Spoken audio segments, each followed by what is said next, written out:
Hello সবাইকে, সবাই কেমন আছো? আমি কিন্তু ভীষণ খারাপ অবস্থায় আছি। আজ থেকে সৃজার বাবার সব কাজের দায়িত্ব, রান্না থেকে শুরু করে মেয়েকে স্কুল পৌঁছে দেওয়া, মানে সব কাজ ও একাই নিজে হাতে করছে।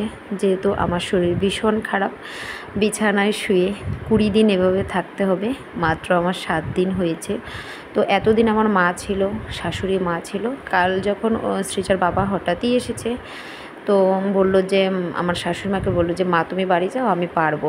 ও 10 দিন থাকবে। এই 10 দিনের ছুটিতে ওকে এবার ভীষণ কষ্ট করতে হবে। রান্নাবাড়া সব কমপ্লিট করে দেখেছো, কাপড় কেচে এখন কিন্তু শুকোতে দিয়েছে।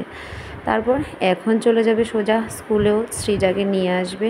আর ওই যে ম্যাট্রেস ট্যাট্রেস সব বের করে রোদে দিয়েছে। 20 দিন পুরো বেড রেস্ট, হাঁটা চলা টোটালি বারণ, ডক্টর বলেছে। তো সৃজার বাবা ছুটিতে এসে চলেও যাবে, কিন্তু আমাকে এভাবেই বেডে শুয়ে থাকতে হবে।